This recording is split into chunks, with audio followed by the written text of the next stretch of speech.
اعوذ باللہ من الشیطان الرجیم بسم اللہ الرحمن الرحیم۔ اب ہمیں مکی اور مدنی صورتوں کے اس پہلے گروپ میں جو دو جوڑے مدنی صورتوں کے ہیں ان میں سے پہلے جوڑے کی دوسری صورت کا مطالعہ کرنا ہے۔ یہ سورہ آل عمران ہے۔ جیسا کہ اس سے قبل بھی میں آپ کو بتا چکا ہوں کہ جوڑے ہونے کی نسبت یہ ہے کہ ان دونوں چیزوں میں گہری مشابہت بھی ہو، مرد اور عورت بہت مشابہت بھی ہے لیکن کچھ فرق بھی ہو، اور جو فرق ہو وہ ایسا ہو کہ جس سے ایک دوسرے کے لیے کمپلیمنٹری ہو، ایک دوسرے سے مل کر کسی مقصد کی تکمیل ہوتی ہو۔ یہ نسبت زوجیت کی حقیقت ہے۔ اب آپ دیکھیں گے مشابہتیں جو ہیں بہت نمایاں جو سورہ بقرہ میں اور سورہ آل عمران میں ہیں کہ دونوں شروع ہوئی ہیں الف لام میم سے۔ دونوں کے شروع میں قرآن مجید کی عظمت کا بیان ہے، اگرچہ سورہ آل عمران میں اس کے ساتھ ہی تورات اور انجیل کا بیان بھی ہے۔ دونوں کے اختتام پر بڑی عظیم آیات آئی ہیں۔ وہ آیت ہم پڑھ چکے ہیں جو سورہ بقرہ کے اختتام پر آئی ہے، جو کہ ایک عظیم دعا پر مشتمل ہے۔ عظیم ترین دعاؤں میں سے اس کو شمار کیا جا سکتا ہے، ربنا لا تؤاخذنا ان نسینا او اخطانا۔ سورہ آل عمران کے آخری رکوع میں بھی ایک نہایت جامع دعا آئی ہے، وہ 3-4 آیتوں میں پھیلی ہوئی ہے، بڑی جامع دعا ہے۔ پھر جیسے میں نے آپ کو بتایا کہ سورہ بقرہ میں بھی یہ سورۃ الامتین ہے، دو امتوں سے بحث کر رہی ہے، گفتگو کر رہی ہے، خطاب کر رہی ہے۔ یہی معاملہ سورہ آل عمران کا بھی ہے، لیکن یہ فرق ہے کہ سورہ بقرہ میں زیادہ گفتگو ہے یہود کے بارے میں، اور سورہ آل عمران میں زیادہ گفتگو ہے آل عمران کے نصارہ کے بارے میں۔ تو گویا کہ اس طرح وہ تکمیل ہو رہی ہے کہ اہل کتاب کا جو ایک طبقہ تھا اور اہم تر طبقہ تھا یہود، دینی اعتبار سے ان کی اہمیت زیادہ تھی، چاہے تعداد میں وہ کم تھے اور کم ہے، لیکن یہ کہ دینی اعتبار سے ان کی اہمیت زیادہ رہی ہے۔ دوسرا طبقہ ہے یہ عیسائیوں کا، لیکن یہ کہ ان کا تذکرہ وہاں بہت کم آیا، یہاں آپ کو اس سورہ آل عمران میں زیادہ خطاب ان سے ملے گا۔ پھر جیسے سورہ بقرہ کا پہلا نصف جو ہے وہ 18 رکوعوں پر اور 152 آیات پر مشتمل تھا، اور نصف ثانی جو ہے وہ 22 رکوعوں پر لیکن 134 آیات پر مشتمل تھا، تو تقریباً مساوی دو حصے تھے۔ وہی کیفیت آپ کو یہاں ملے گی، بلکہ یہاں وہ بتمام و کمال ہے، دونوں حصے بہت مساوی ہیں۔ کل 20 رکوع ہے، 10 رکوع ایک نصف اول میں ہے، 10 رکوع نصف ثانی میں ہے۔ صرف ایک آیت کا فرق ہے کہ پہلے 10 رکوعوں میں 101 آیات ہیں اور دوسرے 10 رکوعوں میں 99 آیات ہیں۔ پھر جیسے وہاں 3 حصے ہیں نصف اول کے، ویسے ہی یہاں بھی 3 حصے ہیں نصف اول کے، لیکن یہاں رکوعوں کی تقسیم نہیں ہے بلکہ آیات کی ہے۔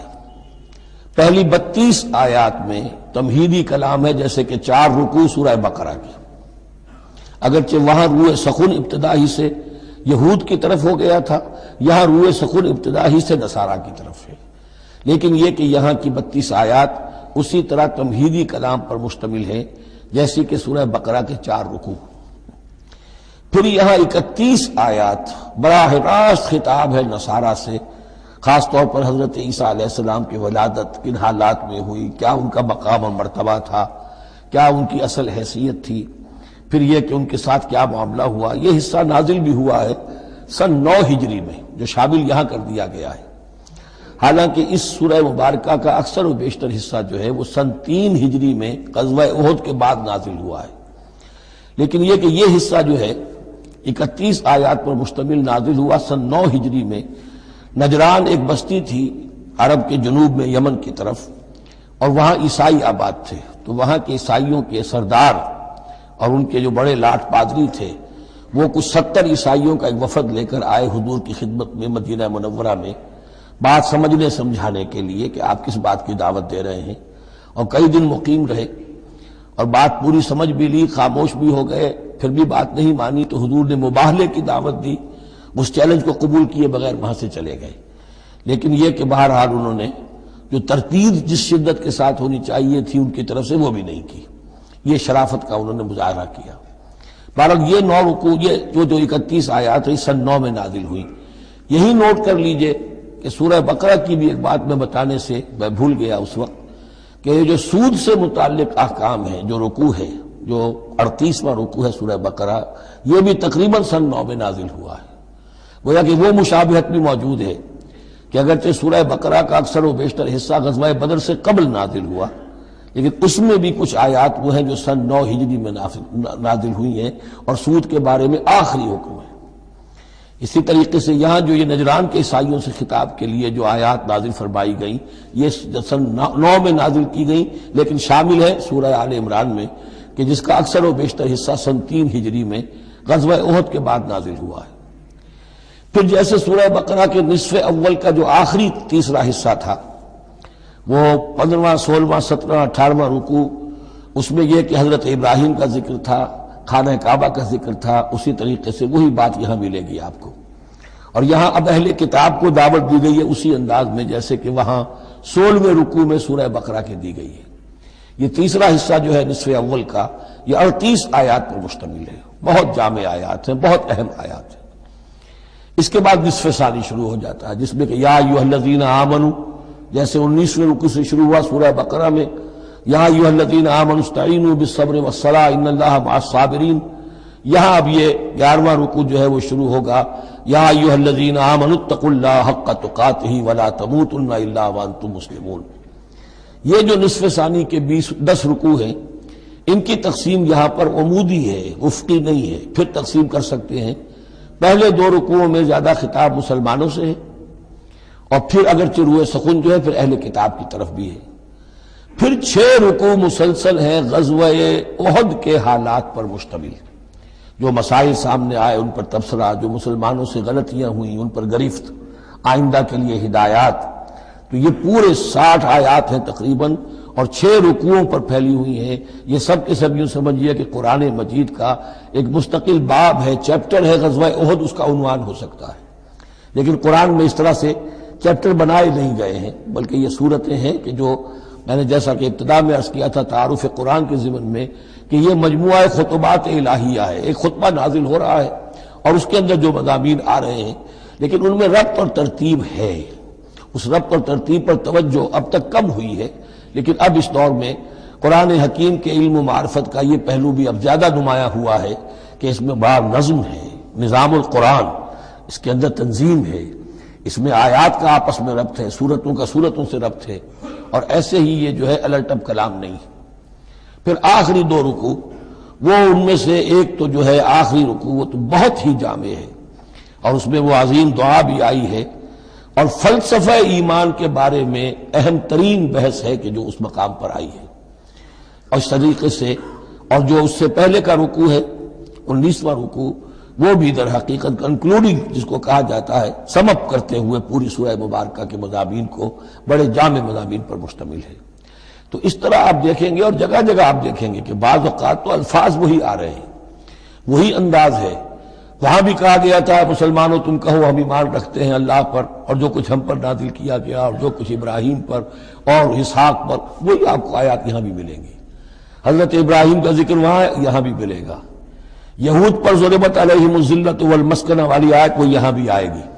ذرا ترتیب کا فرق ہے، اور اسی ترتیب کے فرق کی وجہ سے ہمارے قاری صاحب جو ہیں حافظ مقبول صاحب وہ چکر کھاتے رہے ہیں کہ سورہ بقرہ میں وہ اس مقام کو پڑھتے ہوئے اور وہ چلے جاتے تھے سورہ آل عمران میں۔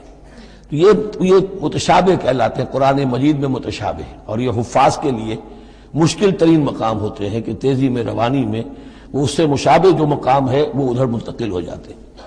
لیکن مضامین کے اندر آپ کو اتنی گہری مناسبت نظر آئے گی کہ جس کو میں نے تشبیہ دی ہے زوجیت، کہ ظاہر بات ہے کہ ہر حیوان کا جوڑا جو ہوتا ہے وہ یوں سمجھیے کہ 90% تو ایک دوسرے سے مشابہ ہوں گے، لیکن یہ کہ ان میں 5-10% کا فرق بھی ہوگا، اور وہ فرق بھی ایسا ہوگا کہ جو دونوں کے جمع ہونے سے کوئی نیا مقصد پیدا ہو رہا ہے۔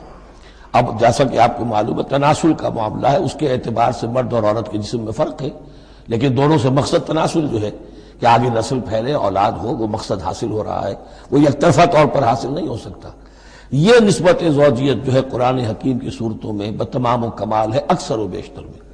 البتہ ان میں گہرے تدبر کی ضرورت ہے، غور و فکر کیا جائے، سوچ بچار کیا جائے، تو پھر اس نظم قرآن کے حوالے سے اضافی معانی، اضافی علم، اضافی معرفت، اضافی حکمت کے خزانے کھلتے ہیں۔ بس اسی پر اکتفا کرتے ہیں، اور اب اس کے بعد ہم اس سورہ مبارکہ کا، سورہ آل عمران کا، یہ اور یاد کر لیجئے کہ میں نے آپ کو بتایا تھا کہ نبی اکرم صلی اللہ علیہ وسلم نے ان دونوں صورتوں کو ایک نام دیا ہے۔ جیسے آخری جو دو صورتیں ہیں قرآن مجید کی، ان کو ایک نام دیا گیا معوذتین، قل اعوذ برب الفلق، قل اعوذ برب الناس۔ ان دونوں صورتوں کو ایک نام دیا گیا الزہراوین، دو نہایت تابناک اور روشن صورتیں۔ تو یہ اس میں تمہیدی کلام میں بس اسی پر اکتفا کر کے اب ہم آگے مطالعہ شروع کرتے ہیں۔ بارک اللہ لی ولکم فی القرآن العظیم ونفعنی وإیاکم بالآیات والذکر الحکیم۔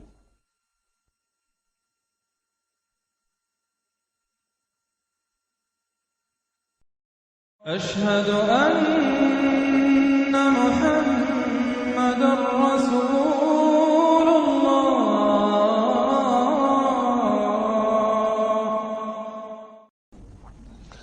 الف لام میم، یہ حروف مقطعات ہیں جن کے بارے میں اجمالی گفتگو سورہ بقرہ کے آغاز میں ہم کر چکے ہیں۔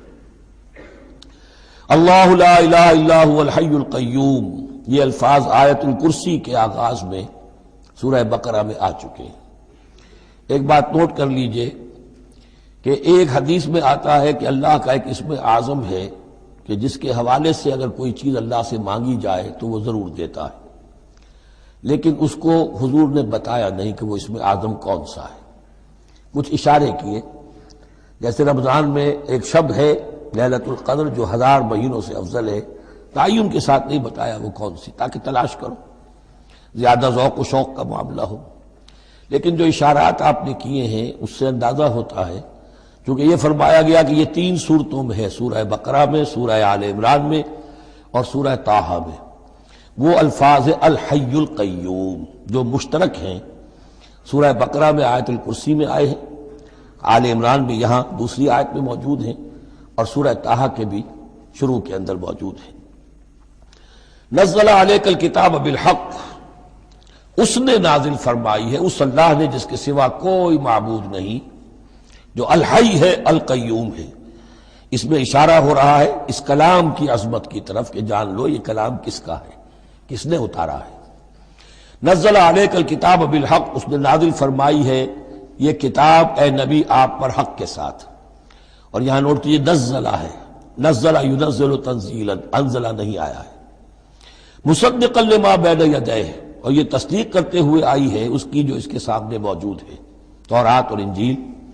اور یہ کہ 2 اعتبارات سے تصدیق ہے کہ یہ قرآن تصدیق کرتا ہے ان کی کہ وہ اللہ کی کتابیں تھیں جن میں تحریف ہو گئی، لیکن یہ کہ قرآن اور حضور مصداق بن کر آئے ہیں ان پیشین گوئیوں کا جو ان کتابوں میں تھی۔ وَأَنزَلَ التَّوْرَاةَ وَالْإِنجِيلَ مِن قَبْلُ هُدًى لِلنَّاسِ، اسی طرح اللہ نے اس سے پہلے لوگوں کی ہدایت کے لیے تورات اور انجیل نازل فرمائی تھی۔ وَأَنزَلَ الْفُرْقَانَ، اور اللہ نے فرقان اتارا۔ فرقان قرآن مجید کے لیے بھی ہے، فرقان تورات کے لیے بھی ہے، فرقان معجزات کے لیے بھی ہے۔ ہر وہ شے یوم الفرقان ہم سورہ انفال میں پڑھیں گے، غزوہ بدر کے دن کو کہا گیا، جو شے بالکل مبرہن کر دے حق و باطل کے مابین امتیاز قائم کر دے، وہ فرقان ہے۔ لیکن یہاں اب تہدید کا انداز ہے، دھمکی کا انداز ہے۔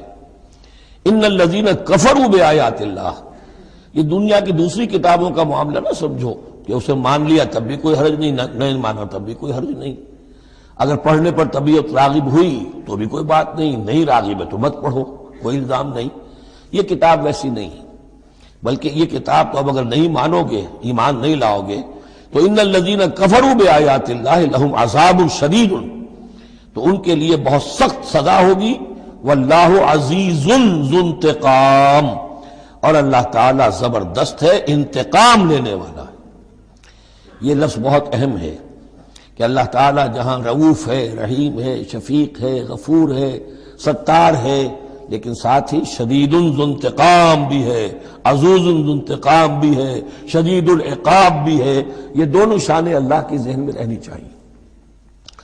ان اللہ لا یخفی علیہ شیء فی الارض ولا فی السماء، یقیناً اللہ پر کوئی شے مخفی نہیں ہے، نہ آسمان کی نہ زمین کی۔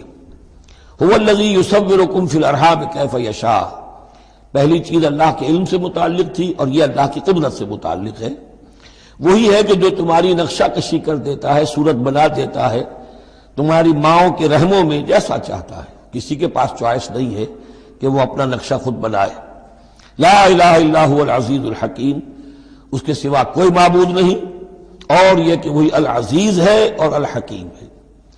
هو الذی انزل علیک الکتاب منہ آیات محکمات ہن ام الکتاب واخر متشابہات، وہی ہے جس نے آپ پر یہ کتاب نازل فرمائی۔ کسی کسی جگہ انزلہ کا لفظ بھی آ جاتا ہے، اور یہ ہوتا ہے ردم کے اعتبار سے، کیونکہ قرآن مجید کی اپنی ایک ملکوتی غنا ہے، اس کی ایک موسیقی ہے، ڈیوائن میوزک ہے، تو اس میں جو ردم کے حوالے سے اگر ضرورت ہو تو یہ الفاظ ایک دوسرے کی جگہ آ جائیں گے۔ منہ آیات محکمات، اس میں کچھ آیات تو ہیں محکم، پختہ، حکم جیسا کہ میں نے بتایا، حکمت عقل کی پختگی، محکم آیت، پختہ آیت جس کا مفہوم بالکل واضح ہو، جس کو ادھر سے ادھر کرنے کی کوئی گنجائش نہ ہو۔ ہن ام الکتاب، اس کتاب کی جڑ اور اساس اور بنیاد وہی ہے۔ وَأُخَرُ متشابہات، اور کچھ متشابہ ہیں کہ جن کا حقیقی اور صحیح مفہوم معین کرنا بہت مشکل ہے، بلکہ عام حالات میں ناممکن ہے۔ یہ میں تفصیل سے تعارف قرآن کے ضمن میں عرض کر چکا ہوں۔ آیات الاحکام جتنی بھی ہیں وہ سب محکم ہیں، یہ کرو یہ نہ کرو، یہ حرام یہ حلال۔ لیکن یہ کہ جو بھی آیات ہیں کہ جن میں بحث ہے عالم غیب سے، اللہ کی ذات و صفات، کیا تصور کریں؟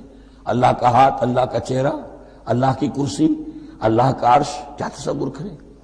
اسی طریقے سے فرشتے، عالم غیب کی شیئیں، عالم برزخ قبر میں کیا ہوتا ہے، اسی طرح عالم آخرہ جنت اور دوزخ کی اصل حقیقتیں ہم نہیں سمجھ سکتے، اس میں ہمارے ذہن کے قریب لا کر کچھ باتیں بتا دی گئی ہیں۔ ما لا یدرک کلہ لا یترک کلہ، اجمالی تصور قائم ہو جانا چاہیے، اس کے بغیر تو راستہ سیدھا رہے گا نہیں آدمی کا، لیکن ان کی تفاصیل میں نہیں جانا چاہیے۔ تو دوسرے درجے میں میں نے آپ کو بتایا تھا کہ کچھ فزیکل فینومینا بھی یہ بھی ایک وقت تک رہے ہیں آیات متشابہات میں سے، لیکن رفتہ رفتہ جیسے یہ سائنس کا علم بڑھتا چلا جا رہا ہے، ان میں سے بہت سی چیزیں اب محکم ہو کر سامنے آ رہی ہیں۔ یہ گویا کہ شفٹنگ سینڈز کے مانند ہے کہ ان میں سے جو چیزیں، بہت سی چیزیں واضح ہو گئیں جو پہلے واضح نہیں تھیں، لیکن اب بھی بعض چیزیں ہیں، جیسے میں نے عرض کیا 7 آسمان سے کیا مراد ہے کہ جو واضح نہیں ہے ہم پر، لیکن ہمارا یقین ہے کہ انشاءاللہ وہ وقت آئے گا کہ انسان سمجھ لے گا کہ ہاں یہی بات صحیح تھی اور یہی تعبیر صحیح تھی۔ هو الذی انزل علیک الکتاب منہ آیات محکمات ہن ام الکتاب، یہ بہت اہم ہے، اصل جو ہے جڑ کتاب کی، اس لیے کہ کتاب کے بارے میں عرض کر چکا ہوں کہ وہ ہے مجموعہ احکام۔ کتاب جیسا کہ ہم نے سورہ بقرہ میں دیکھا جہاں حکم آیا کتب علیکم کتب علیکم کتب علیکم، تو کتاب کی جڑ اور اساس جو ہے وہ وہی ہے۔ وَأُخَرُ مُتَشَابِهَاتٌ فَأَمَّا الَّذِينَ فِي قُلُوبِهِمْ زَيْغٌ، تو وہ لوگ جن کے دلوں میں کجی ہوتی ہے۔ اب وہ یہ ہے کہ وہ کوئی خاص بات نئی نکالنی ہے تاکہ اپنی ذہانت و فطانت کا جو ہے ڈنکا بجوایا جا سکے، یا کوئی اور فساد پیدا کرنا ہے، کوئی فتنہ پیدا کرنا ہے، ذہن ٹیڑھا ہو چکا ہے، اب اس ٹیڑھے ذہن کے لیے کوئی دلیل چاہیے قرآن سے، اب وہ متشابہات کے چکر میں لگیں گے، ان کے پیچھے پڑیں گے کہ کسی کے مفہوم کو میں اپنے من پسند مفہوم کی طرف موڑ سکوں۔ فَأَمَّا الَّذِينَ فِي قُلُوبِهِمْ زَيْغٌ فَيَتَّبِعُونَ مَا تَشَابَهَ مِنْهُ، تو وہ لوگ کہ جن کے دلوں میں کجی ہے وہ پیچھے لگتے ہیں ان کے کہ جو متشابہ ہیں ان میں سے، ابتغاء الفتنۃ، یا تو فتنہ اٹھانا چاہتے ہیں فتنے کی تلاش میں، وابتغاء تاویلہ، اور تلاش کرنے کے لیے کہ اس کی اصل حقیقت، اصل منشا، اصل مراد کیا ہے۔ یعنی یہ بھی ہو سکتا ہے کسی کا علمی ذوق ہی ایسا ہو جائے، اور یہ بھی ہو سکتا ہے کہ ایک شخص کی فطرت میں کجی ہو۔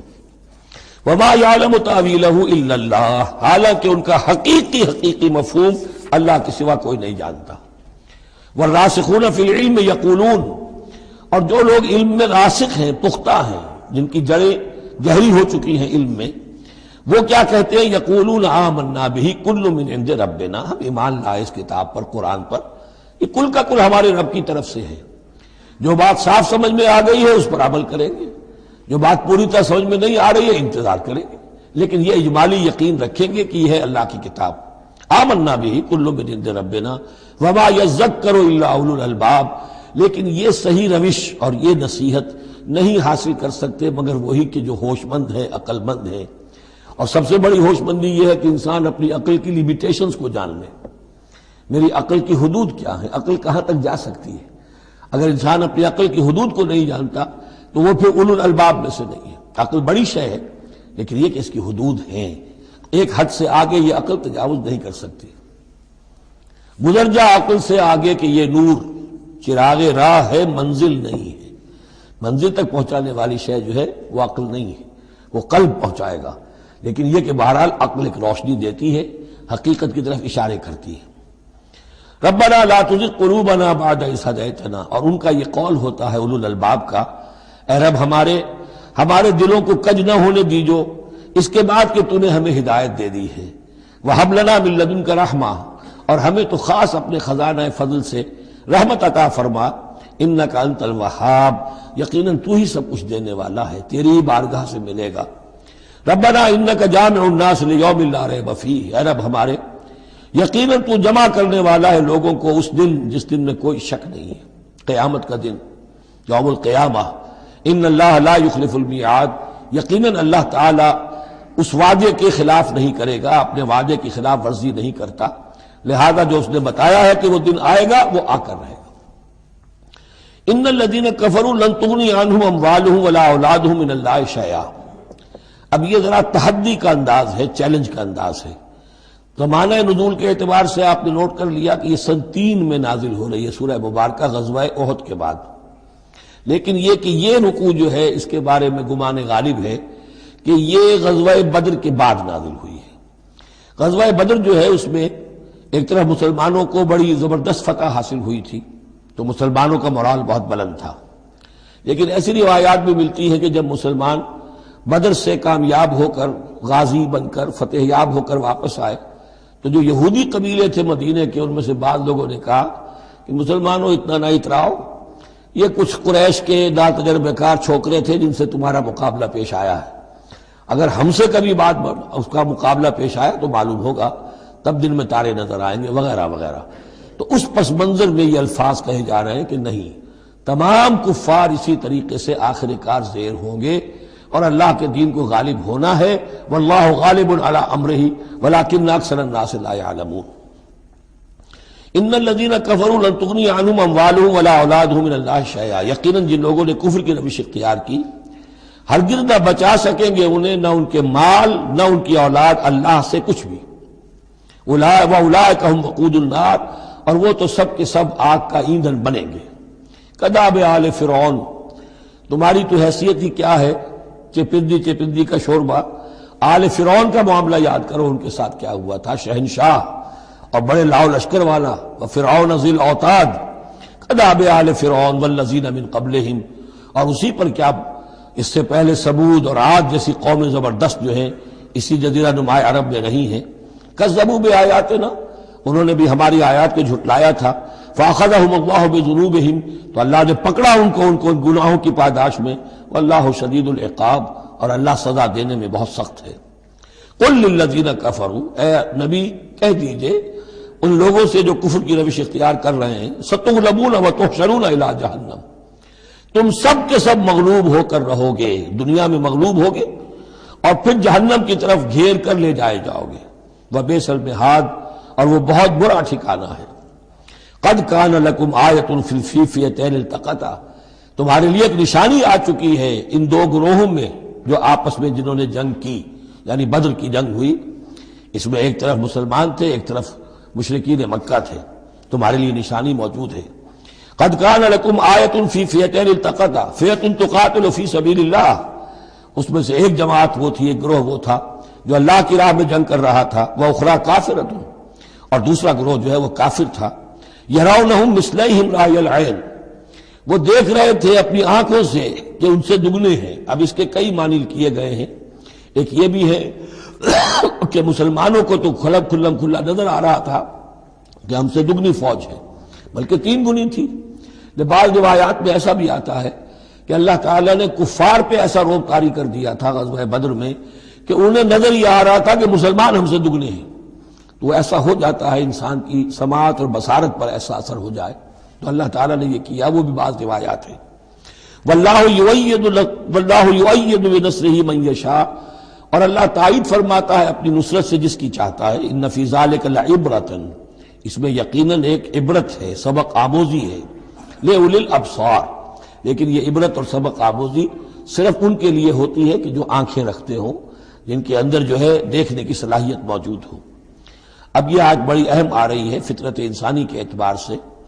ظاہر بات ہے کہ چونکہ یہاں خاص طور پر میں نے عرض کیا تھا کہ یہود کی طرف ایک جو ہے وہ ایک روح سخن موجود ہے اہل کتاب کی طرف، اور اس واقعے کے اندر تو خاص طور پر جن لوگوں کے اندر کہ یہ دنیا کی محبت زیادہ شدید ہوتی ہے، تو اس کا ایک اثر بتا رہے ہیں کہ یہ واقعتاً اللہ نے فطرت انسانی میں رکھی ہے، اس لیے کہ یہ دنیا جو ہے اسے اللہ نے چلانا ہے، اس کی رونقیں رکھنی ہے جب تک اس کی مرضی ہے، قیامت تک تو اسے آباد رکھنا ہے۔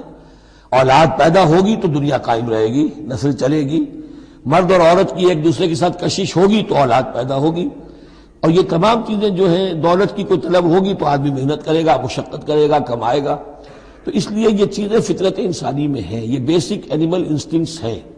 بس ضرورت اس بات کی ہوتی ہے کہ انسٹنکٹس کو دبا کر رکھا جائے، اللہ کی محبت، اللہ کی شریعت کو اس سے بالا تر رکھا جائے، بس یہ نہیں ہے کہ ان کو ختم کر دیا جائے۔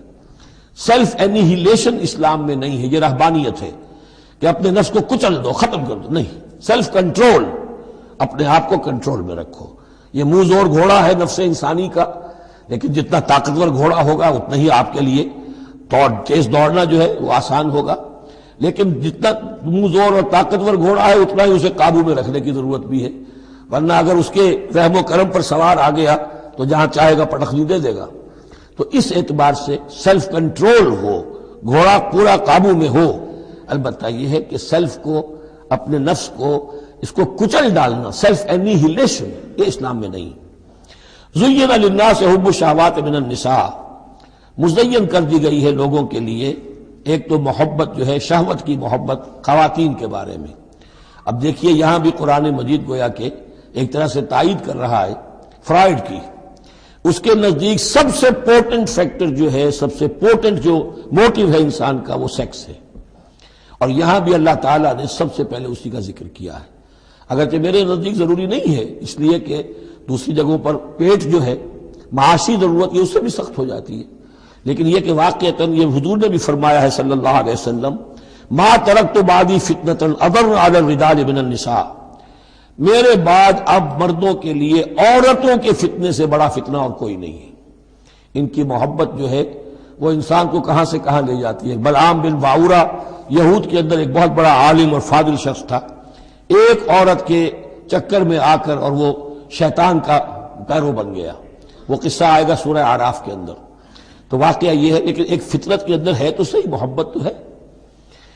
زین للناس حب الشہوات من النساء والبنین، اور بیٹے انسان کو بہت پسند ہے، بیٹے ہوں، اس کا نام چلتا رہے، بڑھاپے کا سہارا بنے، والقناطیر المقنطرۃ من الذهب والفضہ، اور یہ کہ خزانے ہوں جمع کیے ہوئے سونے کے اور چاندی کے، والخیل المسومۃ، اور گھوڑے ہوں بڑے نسل والے گھوڑے جو ہیں جن پر کے نشان لگے ہوئے ہوتے ہیں، پیڈگری ہوتی ہے ان کی، والانعام، اور مویشی ہوں، مال جو ہے پنجاب میں اور سرائکی کے علاقے میں مال کہتے ہی جانوروں کو ہے، ان حیوانات کو ہے مال مویشی، والانعام والحرث، اور کھیتی۔ ذالک متاع الحیات الدنیا، بس جو نقطہ اعتدال ہے وہ یہ ہے کہ جان لو یہ ساری چیزیں اس دنیا کی زندگی کا ساز و سامان ہے، اس زندگی کے لیے ضروریات کی حد تک ان سے فائدہ اٹھانا، اس میں کوئی بری بات نہیں، لیکن واللہ عندہ حسن المآب، لیکن اللہ کے پاس ہے اچھا لوٹنا۔ وہ جو ہے جو اللہ کے پاس ہے اس کے مقابلے میں یہ کچھ بھی نہیں۔ اگر یہ ایمان بالآخرہ ہے تو پھر تو انسان ان تمام چیزوں کو، اپنے تمام جذبات و میلانات کو ایک حد کے اندر رکھے گا، اس سے آگے نہیں آنے دے گا۔ لیکن اگر ان میں سے کوئی ایک شے بھی اتنی زوردار ہو گئی اس کی محبت کہ آپ کے دل کے اوپر اس کا قبضہ ہو گیا تو بس آپ گئے، اب وہی ند ہے، وہی اب آپ کا معبود ہے، چاہے وہ دولت ہو، چاہے وہ کوئی اور شے ہو، وہ اب آپ کا معبود بن جائے گی۔ قل انبئکم بخیر من ذالکم، ان سے کہیے کہ کیا میں تمہیں بتاؤں کہ ان تمام چیزوں سے بہتر شے کون سی ہے؟ للذین اتقوا عند ربہم جنات تجری من تحتہا الانہار خالدین فیہا، وہ لوگ کہ جو اپنے رب کا تقوی اختیار کرتے رہے۔ تقوی یہی ہے کہ اپنے نفس کا بھی حق ہے دو، ان لنفسک علیک حقا، لیکن ناجائز راستے سے نہیں۔ تمہارے پیٹ کا بھی حق ہے، اس کا ادا کرو، لیکن عقل حلال سے۔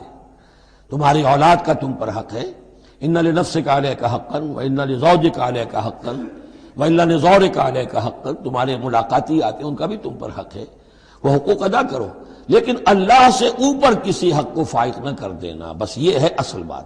اگر تو یہ اگر حفظ مراتب نہ کنی زندگی، اگر یہ حفظ مراتب نہیں ہوگا تو گویا کہ اب آپ گئے، دین اور دنیا سب گئی۔ تو للذین اتقوا عند ربہم جنات، ان کے لیے ایسے باغات ہیں تجری من تحتہا الانہار، جن کے دامن میں ندیاں بہتی ہوں گی، خالدین فیہا، اس میں وہ ہمیشہ رہیں گے، وازواج مطہرۃ، اور بڑی ہی پاک عورتیں ہوں گی، ورضوان من اللہ، اور اللہ کی رضوان ہوگی، اللہ کی رضا ہوگی جو سب سے بڑی شے ہے، واللہ بصیر بالعباد، اور یقیناً اللہ تعالیٰ اپنے بندوں کو دیکھ رہا ہے۔ الذین، وہ کون سے بندے ہیں اس کے خاص؟ الذین یقولون ربنا اننا آمنا، جو یہ کہتے رہتے ہیں پروردگار ہم ایمان لے آئے، فاغفر لنا، بس ہمیں بخش دے، ذنوبنا، ہمارے گناہ، وقنا عذاب النار، اور ہمیں آگ کے عذاب سے بچائیو۔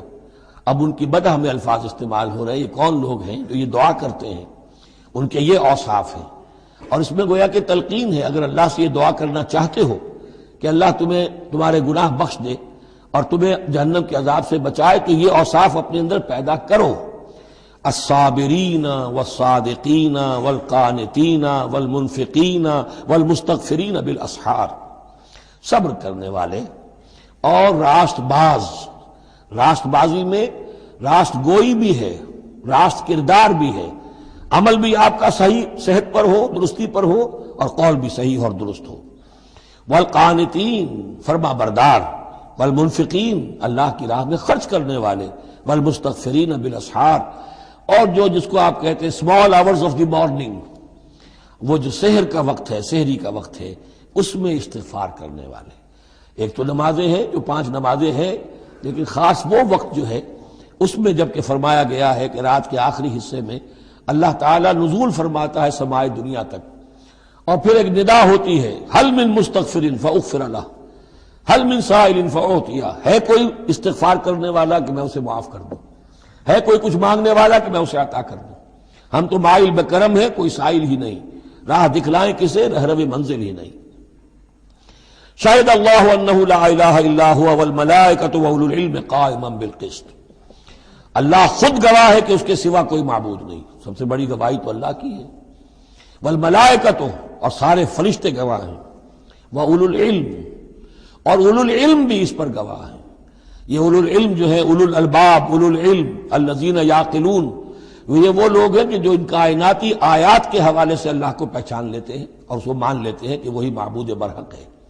جو ہم نے 20ویں رکوع کی پہلی آیت پڑھی تھی سورہ بقرہ کی، ان فی خلق السماوات والارض واختلاف اللیل والنہار والفلک التی تجری فی البحر بما ینفع الناس، اور اس کے تمام بہت سے فینومینا آف دی نیچر بیان کر کے لآیات لقوم یعقلون، تو جو یعقلون ہیں، جو اولو الالباب ہیں، اولو العلم ہیں، وہ بھی گواہ ہیں کہ اللہ کے سوا کوئی معبود نہیں۔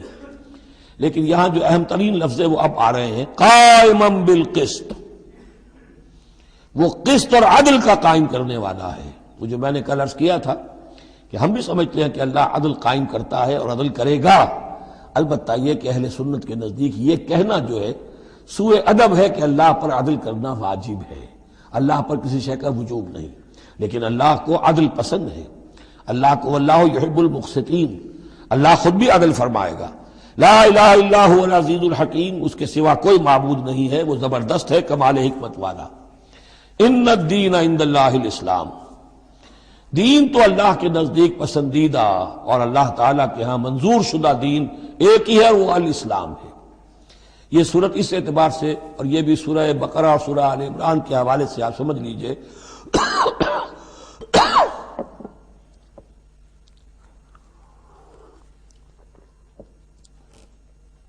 سورہ بقرہ میں ایمان پر زیادہ زور ہے۔ آمن الرسول بما انزل الیہ من ربہ، ایمانیات، شروع میں بھی ایمانیات، درمیان میں آیا بر میں ایمانیات۔ اس سورہ مبارکہ میں اسلام پر زیادہ زور ہے۔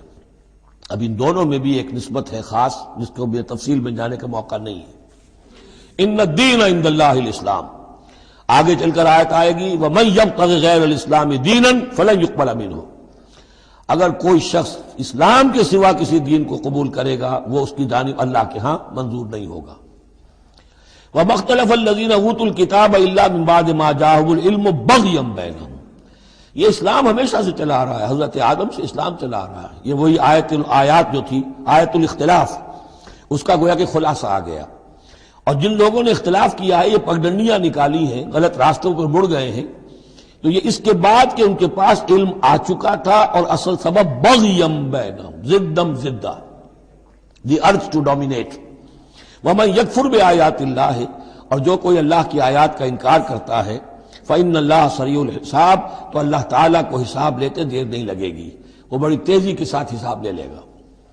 فإن حاجوک، پھر اے نبی اگر یہ آپ سے محاجہ کرتے ہیں، حجت بازی کرتے ہیں، دلیل بازی کرتے ہیں، مناظرے کرتے ہیں، فقل، تو آپ تو آخری بات کہہ دیجئے دو ٹوک، فقل اسلمت وجہی للہ ومن اتبعنی، دیکھو بھائی میں نے تو اپنا چہرہ اللہ کے سامنے جھکا دیا ہے، اور انہوں نے بھی جو میرا اتباع کر رہے ہیں، ہم نے ایک راستہ اختیار کر لیا، لکم دینکم ولی دین، ہمارا یہ راستہ، تم جدھر جانا چاہتے ہو جاؤ، جس پگڈنڈی پر مڑنا چاہتے ہو چلے جاؤ، جس کھائی میں گرنا چاہتے ہو جاؤ، دفع ہو جاؤ۔ فقل اسلمت وجہی للہ ومن اتبعنی وقل للذین اوتوا الکتاب والامیین، اور اے نبی کہہ دیجئے ان دونوں سے، ان سے بھی کہ جنہیں کتاب دی گئی تھی پہلے، یعنی یہود اور نصارہ، والامیین، اور ان سے بھی کہہ دیجئے کہ جو مشرکین عرب ہیں ابھی بقی عرب میں، اسلمتم، تم بھی اسلام لاتے ہو یا نہیں، تابع ہوتے ہو کہ نہیں، اللہ کے سپرد اپنے آپ کو کرتے ہو کہ نہیں، فَإِنْ أَسْلَمُوا فَقَدِ اهْتَدَوْا، اگر وہ بھی اسی طریقے سے اسلام لے آئیں تو ہدایت پر ہو جائیں گے۔ وَإِنْ تَوَلَّوْا فَإِنَّمَا عَلَيْكَ الْبَلَاغُ، پھر اگر وہ رخ پھیر لیں، منہ موڑ لیں، تو اے نبی آپ پر کوئی ذمہ داری نہیں ہے سوائے پہنچا دینے کی۔ اعلیٰ کو یہاں پھر پہچان، انما علیک البلاغ، آپ کے ذمہ ہے پہنچا دینا، آپ نے ہمارا پیغام پہنچا دیا، ہماری دعوت ان تک پہنچا دی، ہماری آیات انہیں پڑھ کر سنا دی، اب آگے چوائس ان کا ہے، آپ پر ذمہ داری نہیں ہے کہ یہ لوگ ایمان کیوں نہیں لائے۔ وَلَا تُسْأَلُوا عَنْ أَصْحَابِ الْجَحِيمِ، یہ سورہ بقرہ میں ہم پڑھائے ہیں۔ وَاللَّهُ بَصِيرٌ بِالْعِبَادِ، باقی اللہ تعالیٰ اپنے بندوں کو دیکھ رہا ہے، وہ ان سے حساب کتاب کر لے گا، وہ معاملہ اس کا ان سے نبٹ لے گا، آپ کے ذمہ جو فرض تھا آپ اس فرض کو ادا کرتے رہیے۔ ان الذین یکفرون بآیات اللہ ویقتلون النبیین بغیر حق، یقیناً وہ لوگ کہ جو اللہ کی آیات کا کفر کرتے ہیں اور انبیاء کو قتل کرتے رہے ہیں ناحق، ویقتلون الذین یامرون بالقسط من الناس، اور قتل کرتے رہے ہیں یا قتل کرتے ہیں ان لوگوں کو انسانوں میں سے جو عدل کا حکم دیتے ہیں، اس لیے کہ انصاف کی بات تو پسند نہیں ہوتی کسی کو، سچی بات الحق مر، تو بہت سے مواقع پر ایسا ہوتا ہے کہ حق گوئی کی پاداش میں کوئی حق گو انسان جو ہے اسے اپنی جان سے ہاتھ دھونے پڑتے ہیں، تو یہاں پھر دیکھیے قسط کا معاملہ آیا ہے، عدل، اللہ قائم بالقسط ہے، اور اللہ کے محبوب بندے وہی ہیں کہ جو انبیاء کے علاوہ وہ لوگ کہ جو عدل کا حکم دیں، انصاف کا ڈنکا بجانے کی کوشش کریں، تو فرمایا وَيَقْتُلُونَ الَّذِينَ يَأْمُرُونَ بِالْقِسْطِ مِنَ النَّاسِ، تو ایسے لوگ جنہیں کہ جو کہ ایسے لوگوں کو قتل کریں فَبَشِّرْهُمْ بِعَذَابٍ أَلِيمٍ، تو اے نبی انہیں بشارت سنا دیجئے دردناک عذاب کی، اس میں طنز ہے، بشارت، عذاب کی بشارت، یہ طنزیہ کلام ہے۔ اولئک الذین حبطت اعمالهم فی الدنیا والآخرہ، یہ وہ لوگ ہیں کہ جن کے تمام اعمال دنیا اور آخرت میں حبط ہو گئے۔ قریش کو یہ زوم تھا کہ ہم خادم کعبہ ہیں اور ہمارے پاس جو ہے یہ لوگ آتے ہیں، حج کرتے ہیں، ہم ان کی دعوت کرتے ہیں، کھانا کھلاتے ہیں، پانی پلاتے ہیں، سقایا ہے، تو ہماری اتنی خدمتیں ہیں، اللہ تعالیٰ کے ہاں جو ہے ہمیں بہرحال ان خدمتوں کے حساب میں ہمیں بخش دیا جائے گا۔ فرمایا وہ سارے اعمال حبط ہو جائیں گے اگر وہ شکل نہیں ہے، اگر تو صحیح صحیح پورے دین کو اختیار کرو گے تو ٹھیک ہے، ورنہ یہ کہ اولئک الذین حبطت اعمالهم فی الدنیا والآخرہ، بڑے سے بڑے چیریٹی کے کام کیے ہوں، چیریٹیبل انسٹیٹیوشنز قائم کر دی ہوں، کوئی حیثیت نہیں رکھتی اللہ کے نگاہ میں۔ وما لهم من ناصرین، اور ان کا پھر کوئی مددگار نہیں ہوگا۔ الم تر الی الذین اوتوا نصیبا من الکتاب، کیا تم نے غور نہیں کیا ان لوگوں کی حالت پر جنہیں کتاب کا ایک حصہ دیا گیا تھا؟ اوتو مجہول کا صیغہ، یہ جیسا کہ میں نے عرض کیا جہاں کوئی مذمت کا پہلو ہوتا ہے تو اس میں یہ مجہول کا صیغہ آتا ہے، جنہیں کتاب کا ایک حصہ دیا گیا تھا، یدعون الی کتاب اللہ لیحکم بینہم، اب انہیں بلایا جاتا ہے اللہ کی کتاب کی طرف کہ وہ ان کے مابین فیصلہ کرے. ثم یتولی فریق منہم وہم معرضون، پھر ان میں سے ایک گروہ جو ہے پیٹھ موڑ لیتا ہے اعراض کرتے ہوئے، یعنی یہ کہ مانتے بھی ہیں کتاب کو لیکن اس کے فیصلے کو تسلیم کرنے کے لیے تیار نہیں. ذالک بانہم قالوا لن تمسنا النار الا ایاما معدودات، یہ مضمون آ چکا ہے سورہ بقرہ میں. یہ کیوں ڈھٹائی ہو رہی ہے؟ یہ مانتے بھی ہیں اور پھر عمل نہیں کر رہے. انہیں بتایا جاتا تم اس کتاب پر ایمان رکھتے، اس میں یہ لکھا ہے یہ سود حرام ہے، کیا کر رہے ہو، یہ شے حرام ہے، کس کام میں لگے ہوئے ہو. لیکن نہیں، کیوں اڑ جاتا ہے انسان؟ اس کی تشخیص کر دی.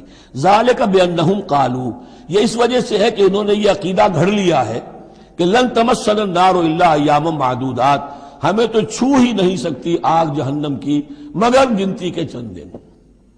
جب یہ عقیدہ ہے تو پھر کاہے کو انسان دنیا کا نقصان برداشت کرے؟ بابر میں عیش کوش کے عالم دوبارہ نیست، حلال سے حرام سے جائز سے ناجائز سے جو بھی عیش حاصل کیا جا سکتا کرنا چاہیے، بخش تو دیا ہی جانا ہے. یہ عقیدہ ہے کہ جو در حقیقت ایمان بالآخرت کی نفی کر دیتا ہے. وَغَرَّهُمْ فِي دِينِهِمْ مَا كَانُوا يَفْتَرُونَ، اور انہیں دھوکے میں مبتلا کر دیا ہے ان کے دین نے، ان چیزوں نے دین کے معاملے میں دھوکے میں ڈال دیا جو انہوں نے افترا کر لیے، گھڑ لیے. اللہ نے تو کوئی ضمانت نہیں دی تھی، نہ لاؤ تورات لاؤ انجیل لاؤ، کہیں ضمانت نہیں ہے. یہ تو تمہارا من گھڑت عقیدہ ہے اور اسی کی وجہ سے دین کے اندر تم اب بد دین یا بے دین ہو گئے ہو.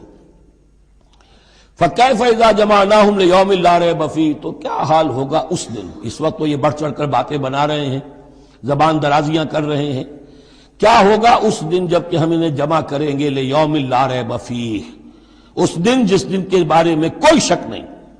وَوُفِّيَتْ كُلُّ نَفْسٍ مَا كَسَبَتْ، اور پھر ہر ذی نفس کو، ہر جان کو، ہر انسان کو پورا دے دیا جائے گا جو کچھ اس نے کمائی کی ہوگی. وَهُمْ لَا يُظْلَمُونَ، اور ان پر کوئی زیادتی نہیں ہوگی.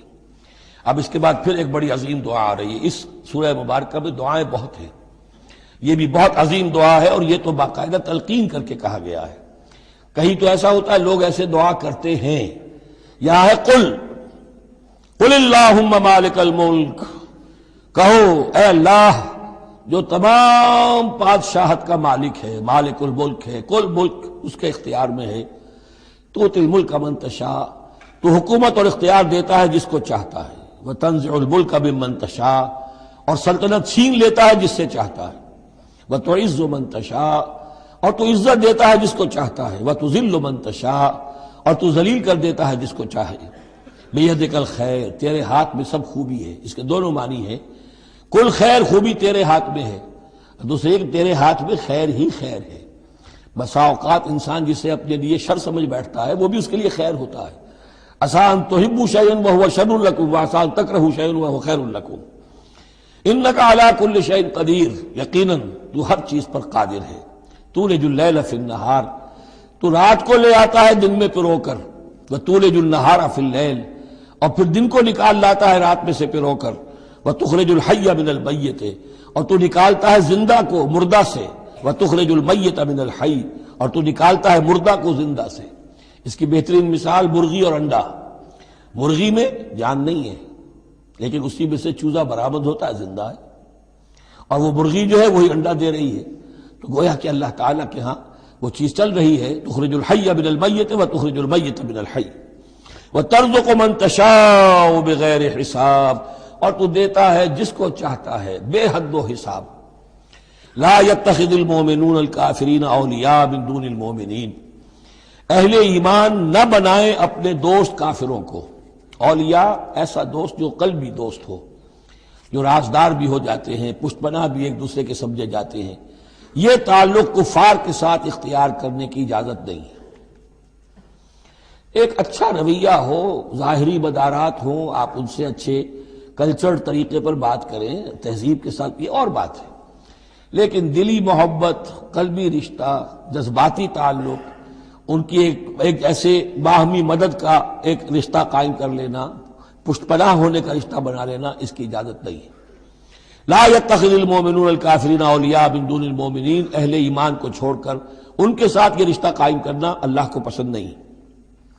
ومن يفعل ذلك فليس من اللہ فی شیء، اور جو کوئی بھی یہ حرکت کرے گا پھر اس کا اللہ کے ہاں کوئی مقام نہیں ہوگا، کوئی رشتہ اللہ کا پھر اس کے ساتھ نہیں رہے گا۔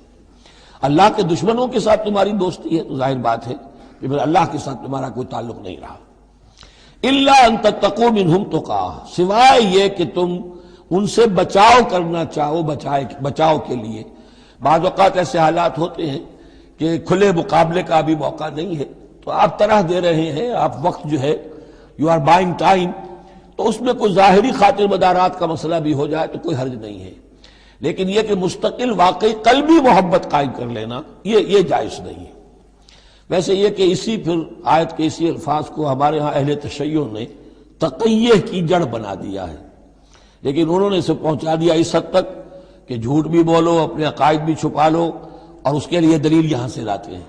لیکن یہ بالکل ایک دوسری شکل ہے کہ یہ صرف ایک ظاہری مدارات کی حد تک، ایک حد تک، یہ نہیں کہ آپ جھوٹ بولنے پر آ جائیں اور آپ ایک چیز کو چھپانے پر آ جائیں، بس یہ ہے کہ آپ اس وقت تک جیسے ہم پڑھ چکے ہیں سورہ بقرہ میں کہ اگرچہ یہ یہودی جو ہیں ان کے دلوں کے اندر آگ بھری ہوئی ہے تمہارے خلاف، لیکن یہ فصفحوا فاعفوا واصفحوا، ابھی ذرا درگزر کرتے رہو، ابھی فوری طور پر ان کے ساتھ جو ہے معاملہ کوئی مقابلے وغیرہ کا شروع کرنا مناسب نہیں۔ اس حد تک مصلحت بینی تو صحیح ہے، لیکن یہ نہیں کہ جھوٹ بولا جائے معاذ اللہ۔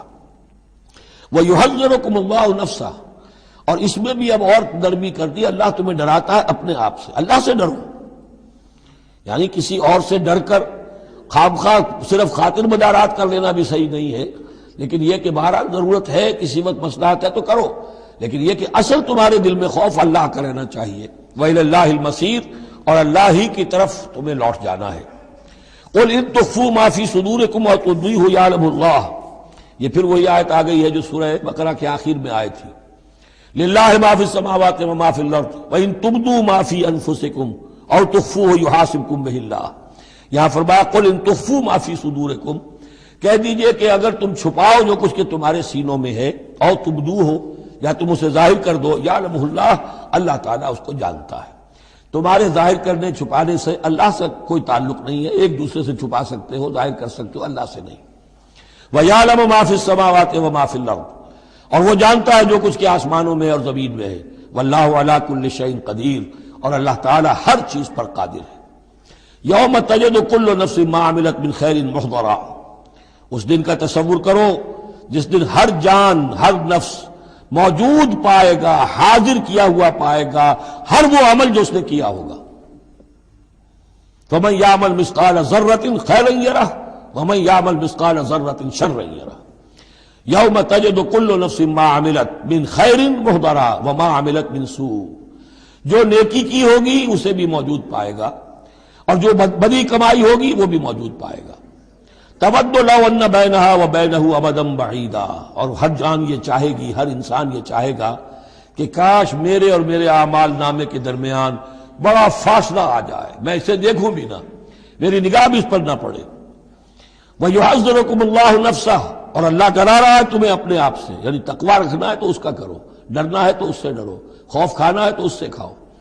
وَاللَّهُ رَءُوفٌ بِالْعِبَادِ، اور اللہ تعالیٰ اپنے بندوں کے حق میں بہت شفیق ہے، یعنی یہ وارننگ سے اسی لیے دے رہا ہے کہ تمہاری عاقبت برباد نہ ہو، بار بار سمجھا رہا ہے۔ قُلْ إِن كُنتُمْ تُحِبُّونَ اللَّهَ، یہ آیت بہت معروف بھی ہے، مسلمانوں کو پسند بھی ہے۔ ہمارے ہاں جو وعظ ہوتے ہیں، تقاریر ہوتی ہیں، تو اس کے اندر بہت کثرت سے کوٹ ہوتی ہے، قُلْ إِن كُنتُمْ تُحِبُّونَ اللَّهَ فَاتَّبِعُونِي يُحْبِبْكُمُ اللَّهُ، اے نبی کہہ دیجئے کہ اگر تم لوگ چاہتے ہو کہ اللہ سے محبت کرو، اگر تم اللہ سے محبت کرتے ہو فَاتَّبِعُونِي، تو میری پیروی کرو، میرا اتباع کرو۔ یحببکم اللہ، اللہ تم سے محبت کرے گا، وَيَغْفِرْ لَكُمْ ذُنُوبَكُمْ، اور تمہارے گناہ بخش دے گا، وَاللَّهُ غَفُورٌ رَحِيمٌ، اور اللہ غفور اور رحیم ہے۔ قُلْ اطیعوا اللَّهَ وَالرَّسُولَ، کہہ دیجئے اطاعت کرو اللہ کی اور اس کے رسول کی، فَإِن تَوَلَّوْا فَإِنَّ اللَّهَ لَا يُحِبُّ الْكَافِرِينَ، اور اگر وہ پیٹھ موڑ لیں تو اللہ کو ایسے کافر پسند نہیں ہے۔ یہ دو آیتیں اس اعتبار سے بڑی اہم ہیں کہ اس میں رسول کے لیے دو الفاظ آئے ہیں، اطاعت اور اتباع۔ اطاعت اگر نہیں ہے تو کفر ہو گیا، اطاعت تو لازم ہے، لیکن اطاعت کس چیز میں ہوتی ہے؟ جو حکم دیا ہے یہ کرو، آپ کو کرنا ہے۔ اتباع اس سے اوپر کی شے ہے۔ انسان خود تلاش کرے حضور کیا کرتے تھے، اور چاہے آپ نے نہیں فرمایا کہ یہ کرو، لیکن آپ ان کی پیروی کر رہے ہیں، یہ گویا کہ دائرہ وسیع ہو گیا۔ جس سے محبت ہوتی ہے اس کا انسان جو ہے اس کی ہر طرح سے اس کے ساتھ ایک مناسبت پیدا کرنا چاہتا ہے، کیسا لباس اس کا ہے ویسا ہی لباس اپنا بنائے، کیا چیزیں اس کو پسند ہیں کھانے میں وہی چیزیں خود بھی کھائے اور پسند کرے۔ تو یہ چیزیں جس کا حکم نہیں ہے، جیسے کہ ایک صحابی کا واقعہ آتا ہے کہ وہ ایک مرتبہ آئے اور انہوں نے اس وقت یہ دیکھا، ایک ہی مرتبہ آئے ہوں گے کہیں باہر سے بدو صحابی، کہ حضور کے کرتے کے بٹن لگے ہوئے نہیں تھے۔ انہوں نے ساری عمر پھر اپنے کرتے کے بٹن نہیں لگائے، حضور نے حکم تو نہیں دیا تھا، دیکھا یہ کہ محمد اس شان میں تھے اس وقت، تو پھر اس کے بعد اسی کو لازم کر لیا۔ اس اتباع میں یہ بات بھی آ جائے گی کہ اگرچہ دین کے کچھ تقاضے ایسے ہیں کہ جس درجے میں محمد الرسول اللہ صلی اللہ علیہ وسلم نے ان کو پورا کیا، اس درجے میں پورا کرنا کسی انسان کے بس میں نہیں ہے، پھر بھی اس کی کوشش کرتے رہنا یہ اتباع کا تقاضا ہے۔ مثلا حضور نے کوئی مکان نہیں بنایا، حضور نے کوئی جائیداد نہیں بنائی، حضور نے جیسے ہی وحی کا آغاز ہوا کوئی دنیاوی کام نہیں کیا، کوئی تجارت نہیں کی، ایک ایک لمحہ اپنی توانائی کی ایک ایک رمق وہ لگا دی کس کام کے لیے؟ اللہ کے دین کی دعوت اور اللہ کے دین کی اقامت، اس کو قائم کرنے کے لیے۔ اب سب کے لیے تو اس مقام تک تو پہنچنا مشکل ہے، لیکن یہ کہ آئیڈیل یہ رہے، اسی کی طرف انسان چلنے کی کوشش کرتا رہے، میکسیمم جتنا بھی اپنا وقت فارغ کرے، اپنے وسائل فارغ کرے اور لگائے اس کام کے اندر، تو اتباع کا جو ہے کم سے کم تقاضا اس وقت پورا ہوگا۔ ہاں جو حکم دے دیا گیا یہ حلال ہے، یہ حرام ہے، یہ فرض ہے، یہ واجب ہے، اس کا تو اگر معاملہ اس کی پیروی نہیں ہو رہی تو پھر تو وہ کفر ہے، لیکن اتباع اگر آپ کر رہے ہیں تو اتباع جو ہے وہ پھر اللہ کا محبوب بن جانا ہے۔ اگر تم اللہ سے محبت کرتے ہو تو میرا اتباع کرو، میری پیروی کرو، دیکھو میں کیا کر رہا ہوں، میرے کیا شب و روز ہے، کن کاموں میں میری توانائیاں لگ رہی ہیں، کیا دلچسپیاں ہیں میری دنیا کے اندر، ان چیزوں کے اندر تم میری پیروی کرو۔ فاتبعونی یحببکم اللہ، تم اللہ کے محب نہیں محبوب بن جاؤ گے۔ واللہ غفور الرحیم، اور اللہ غفور الرحیم ہے۔ باقی دوسرا درجہ جو نچلا ہے، قل اطیعوا اللہ والرسول، اطاعت تو اللہ اور اس کے رسول کی کرنی ہی کرنی ہے۔ فإن تولوا، اور اگر اس اطاعت سے بھی موڑے، فإن اللہ لا يحب الکافرین، تو اللہ کو ایسے کافر تو پسند نہیں ہے، کیونکہ پھر اطاعت رسول کا انکار تو کفر ہو گیا۔ یہاں وہ پہلا حصہ جو ہے نصف اول کا ثلث اول، یعنی نصف اول جو ہے سورہ مبارکہ کا، میں نے عرض کیا تھا کہ اس میں پہلی آیات 32 ہیں، جنرل ہیں، تمہیدی ہیں، دین کے بڑے جو گہرے اصول ہیں وہ ہیں، دعائیں تلقین کی گئی ہیں، محکمات اور متشابہات کا فرق واضح کیا گیا ہے۔ لیکن اب دوسرے حصے میں سارا خطاب جو ہے وہ براہ راست عیسائیوں سے ہے، اور انہیں بتانا یہ ہے کہ حضرت عیسیٰ کو جو تم نے معبود بنا لیا، یا تو تثلیث کی شکل دے دی ٹرینٹی، یا گاڈ انکارنیٹ بنا دیا۔ تثلیثیں بھی دو طرح کی رہی ہیں، اللہ بھی اور مریم بھی اور عیسیٰ بھی، اور دوسری تثلیث جو ہے جو اب دنیا میں عام ہے وہ ہے اللہ اور روح القدس اور حضرت عیسیٰ۔ تو یہ جو تثلیثیں تم نے ایجاد کر لی ان کی کوئی بنیاد نہیں ہے، یہ تمہاری کج روی ہے، تم نے غلط شکل اختیار کی ہے۔ عیسیٰ علیہ السلام بہت برگزیدہ پیغمبر تھے، ہاں ان کی ولادت معجزانہ طریقے پر ہوئی ہے، لیکن اگر ان کی ولادت معجزانہ طریقے پر ہوئی ہے تو ان سے متصلاً قبل یحییٰ کی جو ولادت ہوئی ہے وہ بھی معجزانہ ہوئی ہے، وہ بھی کوئی کم معجزہ نہیں تھا۔ تو معجزے، اور پھر آدم کی جو ولادت ہوئی یا آدم کو جو پیدا کیا اللہ نے، تو ظاہر بات ہے کہ وہ اپنی جگہ پر جہاں سے نسل انسانی کا آغاز ہوا، تو یہی بات اگر دلیل ہو جائے الوہیت کی تو یہ تو پھر آدم کو بھی الہ مانو اور یحییٰ کو بھی الہ مانو، تو ساری بحث اس پر ہو رہی ہے۔ ان اللہ اصطفیٰ آدم و نوحا وآل ابراہیم وآل عمران علی العالمین، یقیناً اللہ نے چن لیا آدم کو اور نوح کو اور آل ابراہیم کو اور آل عمران کو تمام جہان والوں پر، تمام جہانوں پر نہیں، تمام جہان والوں پر۔ حضرت آدم علیہ السلام کا بھی استفاء ہوا ہے، اس میں کچھ ان لوگوں کے لیے دلیل بنتی ہے جو سمجھتے ہیں کہ جو تخلیق آدم ہے اس میں پہلے کوئی سپیشیز وجود میں آئی تھی، اور اس سپیشیز، اس نوع کے ایک فرد کو اللہ نے چن کر اس میں پھر اپنی روح پھونکی ہے تو وہ آدم بن گئے، تو وہ بھی سلیکٹڈ تھے۔ استفاء کے معنی ہوتا ہے کسی میں سے چن لینا، بہرحال ایک عام معنی بھی ہو جاتے ہیں، پسند کر لینے کے معنی بھی ہو سکتے ہیں۔ ان اللہ اصطفیٰ آدم و نوحا، اور پھر نوح کو پسند کیا، آل ابراہیم، ابراہیم کے گھر کو، ان کے خاندان کو، وآل عمران، عمران جو ہے بنی اسرائیل کی تاریخ میں دو عظیم شخصیتوں کے نام ہیں، ایک تو حضرت موسیٰ کے والد کا نام بھی عمران تھا، اور ایک حضرت مریم کے والد کا نام بھی عمران تھا۔ حضرت عیسیٰ کے نانا عمران ہوئے اور حضرت موسیٰ کے والد عمران تھے۔ یہاں پہ غالباً حضرت موسیٰ کے والد مراد ہیں، لیکن چونکہ آگے سارا معاملہ حضرت مریم کا آ رہا ہے تو شاید عین ممکن ہے کہ یہاں پر اشارہ ان کے نانا کی طرف ہو۔ ذریۃ بعضھا من بعض، اور یہ سب جو ہے ایک دوسرے کی نسل سے ہیں، ایک دوسرے کی اولاد سے ہیں۔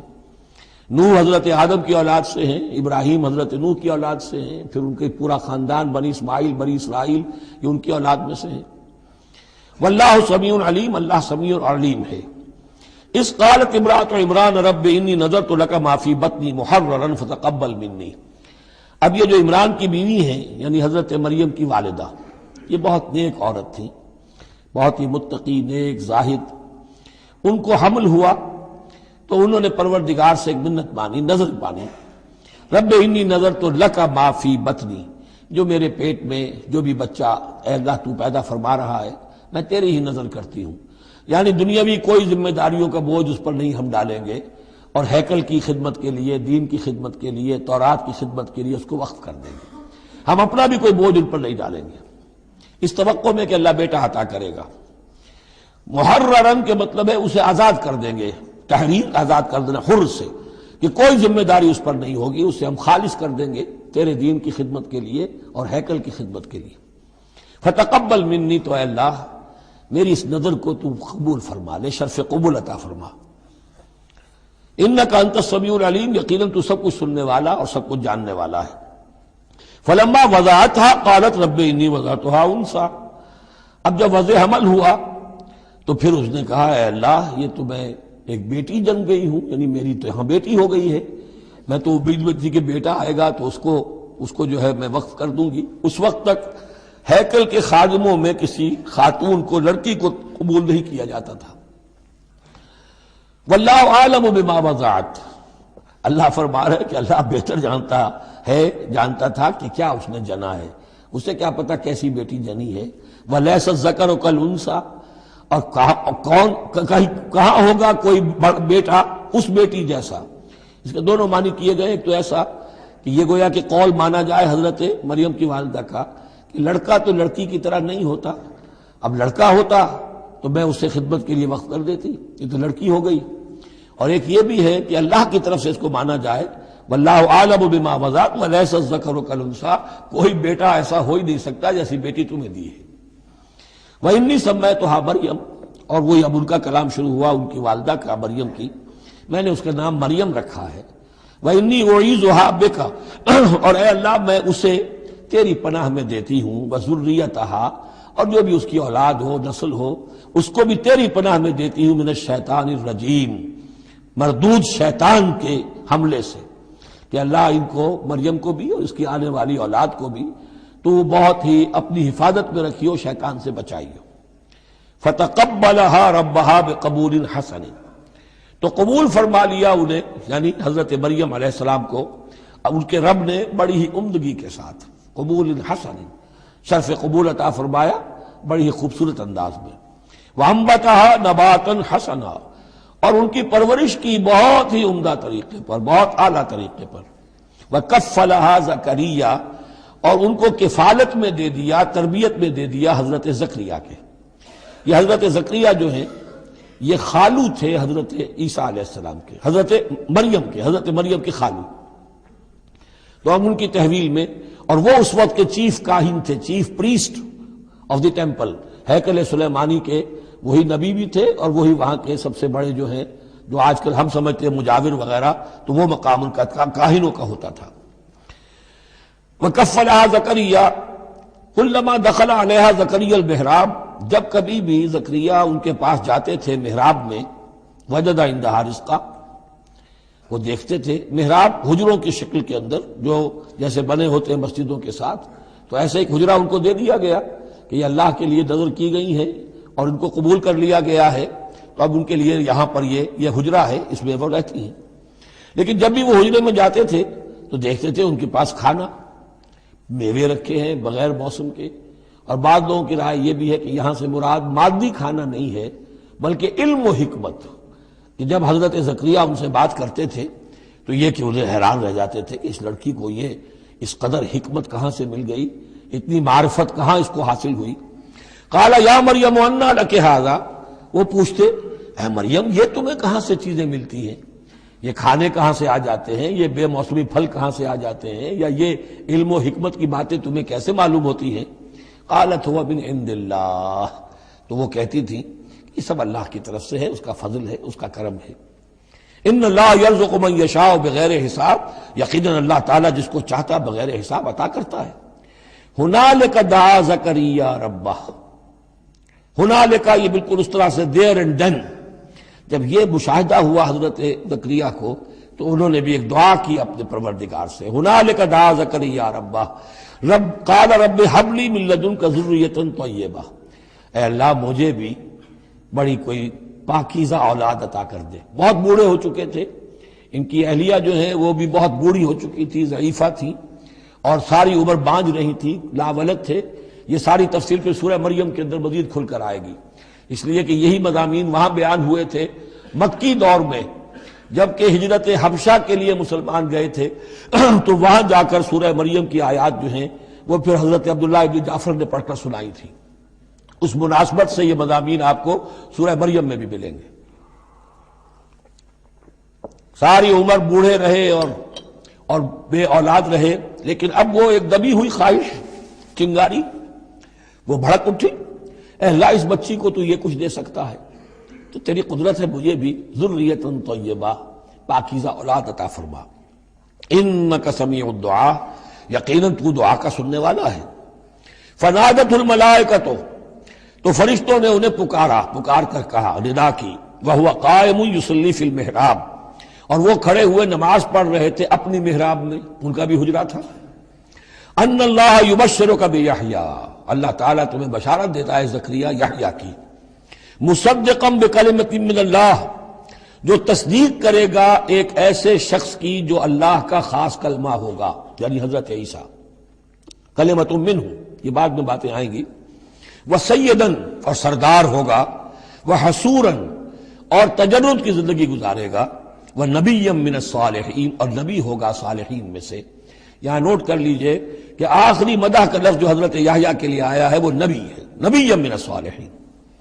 قال رب انا یکون لی غلام، ابھی خود دعا کر رہے تھے لیکن غالباً اس کی بڑی توثیق چاہ رہے ہیں اللہ سے، ری ایشورنس۔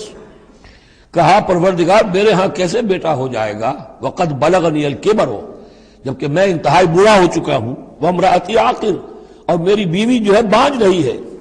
قال کذلک اللہ یفعل ما یشاء، تو انہوں نے کہا کہ اللہ نے فرمایا کہ اللہ کرتا ہے اسی طرح، یا فرشتوں نے جواب دیا جو چاہتا ہے کرتا ہے، اسے اسباب کی احتیاج نہیں ہے، اسباب اس کے محتاج ہیں، اللہ اسباب کا محتاج نہیں ہے۔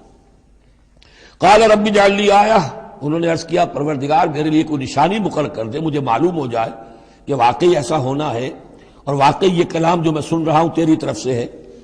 قال آیتک الا تکلم الناس ثلاثۃ ایام الا رمزا، اللہ نے فرمایا کہ اب نشانی یہ ہے تمہارے لیے کہ اب 3 دن تک تم لوگوں سے گفتگو نہیں کر سکو گے سوائے اشارے کنائے کے، یعنی قوت گویائی سلب ہو گئی ان کی، اب وہ بول نہیں سکتے تھے 3 دن تک۔ وَاذْكُرْ رَبَّكَ كَثِيرًا، اپنے دل میں اپنے رب کو یاد کرتے رہو کثرت کے ساتھ۔ وَسَبِّحْ بِالْعَشِيِّ وَالْإِبْكَارِ، اور تسبیح کیا کرو شام کے وقت بھی اور صبح کے وقت بھی۔ وَإِذْ قَالَتِ الْمَلَائِكَةُ يَا مَرْيَمُ إِنَّ اللَّهَ اصْطَفَاكِ، اب دیکھیے یہ حضرت زکریا اور حضرت یحییٰ کا قصہ آ گیا کہ بانجھ بوڑھی عورت کے بطن سے شدید ضعیفی کی عمر میں حضرت زکریا کو اللہ نے یحییٰ جیسا بیٹا دے دیا، تو کیا یہ عام قانون کے مطابق ہے؟ یہ بھی تو معجزہ تھا۔ اسی طریقے سے اس سے ذرا بڑھ کر ایک معجزہ ہے کہ جو حضرت مسیح کا ہے کہ وہاں باپ کا معاملہ نہیں ہے۔ فرمایا وَإِذْ قَالَتِ الْمَلَائِكَةُ يَا مَرْيَمُ، اور یاد کرو جب کہ کہا فرشتوں نے اے مریم، ان اللہ اصطفاک وطہرک واصطفاک علی نساء العالمین، یقیناً اللہ نے تمہیں چن لیا ہے اور تمہیں خوب پاک کر دیا ہے اور تمہیں چن لیا ہے تمام جہان کی خواتین پر.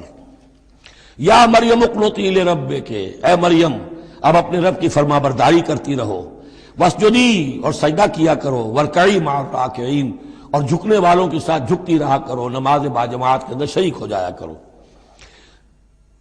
ذالک من انباء الغیب نوحی الیک، اور یہ غیب کی خبروں میں سے ہے جو اے محمد ہم آپ کو وحی کر رہے ہیں. وما کنت لدیہم، آپ تو ان کے پاس موجود نہیں تھے. اذ یلقون اقلامہم ایہم یکفل مریم، جبکہ وہ اپنے قلم پھینک رہے تھے یہ طے کرنے کے لیے کہ ان میں سے کون ہوگا کہ جو مریم کا کفیل ہوگا، کس کی تربیت میں زیر نگرانی. یعنی اور بھی وہاں پریسٹ تھے، کاہن اور بھی تھے، ان سب میں سے ہر ایک چاہتا تھا کہ یہ بچی جو ہے میری تحویل میں ہو، میں تربیت کروں، جسے اللہ کے نام پر جو ہے اس طرح وقف کر دیا گیا ہے. لیکن یہ کہ جب وہ اس طریقے سے اپنے قلم پھینک کر کچھ جیسے ہوتا ہے کوئی ذائچہ نکالنا یا کسی طرح کا معاملہ تو طے کر رہے تھے، اس میں اللہ نے حضرت زکریا کا نام نکال دیا تھا. تو اے نبی اس وقت تو آپ تو وہاں نہیں تھے. وما کنت لدیہم یختصمون، اور نہ آپ اس وقت تھے جبکہ وہ آپس میں جھگڑ رہے تھے. اذ قالت الملائکۃ یا مریم ان اللہ یبشرک بکلمۃ منہ، اب یاد کرو جبکہ کہا فرشتوں نے اللہ سے، کہ فرشتوں نے مریم سے کہ یقیناً اللہ تعالیٰ تمہیں بشارت دے رہا ہے ایک ایسی ہستی کی جو خاص کلمہ ہوگا اس کی جانب سے.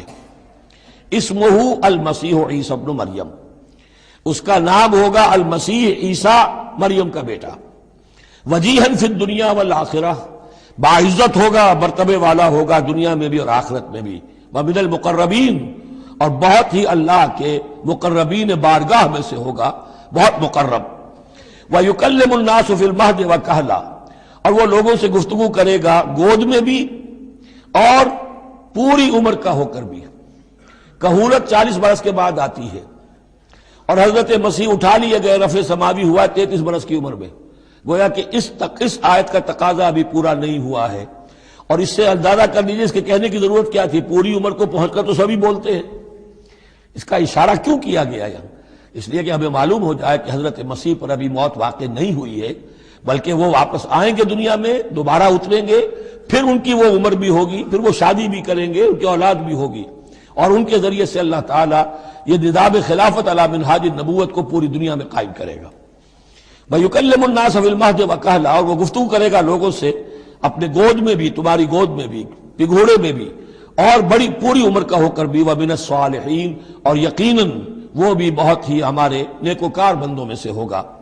قالت رب انا یکون لی ولد، حضرت مریم سلام علیہا نے بھی وہی جو ہے بات واضح کی، اے اللہ میرے اولاد کیسے ہو جائے گی؟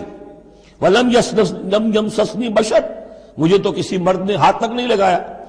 قال کذالک اللہ یخلق ما یشاء، فرمایا اسی طرح اللہ تعالیٰ تخلیق فرماتا ہے جو چاہتا ہے، اس کو ضرورت نہیں ہے.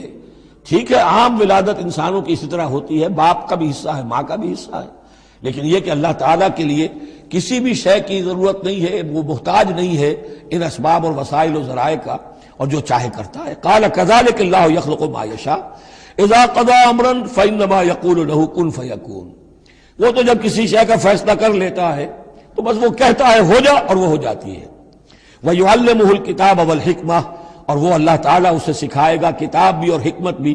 وَالتَّوْرَاةَ وَالْإِنْجِيلَ، اور تورات بھی اور انجیل بھی. وَرَسُولًا إِلَىٰ بَنِي إِسْرَائِيلَ، اور وہ رسول بن کر آئیں گے اسرائیل کی طرف. اب یہ جو دو کنٹمپریریز ہیں ان کو نوٹ کر لیجئے کہ حضرت یحییٰ کے بارے میں نبیم من الصالحین پر آ کر بات ختم ہو گئی، اور حضرت عیسیٰ کے بارے میں رسولاً الی بنی اسرائیل، بنی اسرائیل کی طرف رسول ہو کر آئیں گے. حضرت یحییٰ صرف نبی تھے اسی لیے وہ قتل بھی کر دیے گئے. حضرت عیسیٰ رسول تھے، رسول قتل نہیں ہو سکتے، اسی لیے ان کو زندہ آسمان پر اٹھا لیا گیا. یہ بہت اہم مضمون ہے کہ جو یہاں بھی آپ کو سمجھ لینا چاہیے. اس کے بعد ان کے بعد معجزات کا تذکرہ ہے، وہ انشاءاللہ اب اگلی نشست میں پڑھیں گے. وَيُعَلِّمُهُ الْكِتَابَ وَالْحِكْمَةَ وَالتَّوْرَاةَ وَالْإِنْجِيلَ وَرَسُولًا إِلَىٰ بَنِي إِسْرَائِيلَ. صدق اللہ العظیم. اس آیہ مبارکہ کے بارے میں ایک نقطہ تو میں بیان کر چکا ہوں کہ تقابل جو ہے ذہن میں رکھنا چاہیے کہ حضرت یحییٰ علیہ السلام کے بارے میں ان کے لیے جو بھی توصیفی کلمات اللہ تعالیٰ نے ارشاد فرمائے ان میں آخری ہے نبیم من الصالحین، اور حضرت عیسیٰ علیہ السلام کے لیے یہاں پر جو الفاظ آئے ہیں رسولاً الی بنی اسرائیل، اس کو نوٹ کر لیجئے، پھر آئندہ چل کر اس کے اور بھی حوالے آئیں گے۔ دوسری بات جو نوٹ کرنے کی ہے وہ یہ کہ کتاب اور حکمت اور تورات اور انجیل، ان چار چیزوں کے مابین جو تین واو آئے ہیں ان میں سے دو واو عطف ہیں، ایک واو تفسیر ہے۔ اللہ ان کو سکھائے گا کتاب اور حکمت، یعنی تورات اور انجیل۔ یہ درمیانی واو جو ہے یہ یعنی کے معنی میں ہے، اس لیے کہ جیسا کہ میں کئی مرتبہ پہلے بتا چکا ہوں، تورات میں صرف احکام تھے، حکمت نہیں تھی۔ انجیل میں صرف حکمت ہے، احکام نہیں ہے، اور اسی نقطے کو سمجھ لینے سے ساری گتھی حل ہوتی ہے، اور اگر اسی کو نہیں سمجھا ہے لوگوں نے تو پھر بہت ان کے ذہنوں میں پریشانیاں رہتی ہیں۔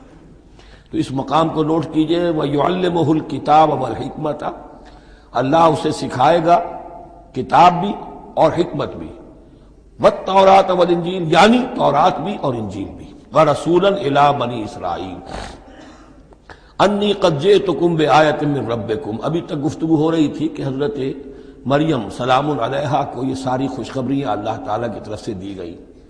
اب یوں سمجھئے، to cut a long story short, درمیان کا وقفہ ان کی ولادت ہوئی، وہ پلے بڑھے، وہ ساری تاریخ بیچ میں سے حذف کر کے نقشہ کھینچا جا رہا ہے اب کہ حضرت مسیح علیہ السلام نے اب اپنی دعوت کا آغاز کر دیا ہے۔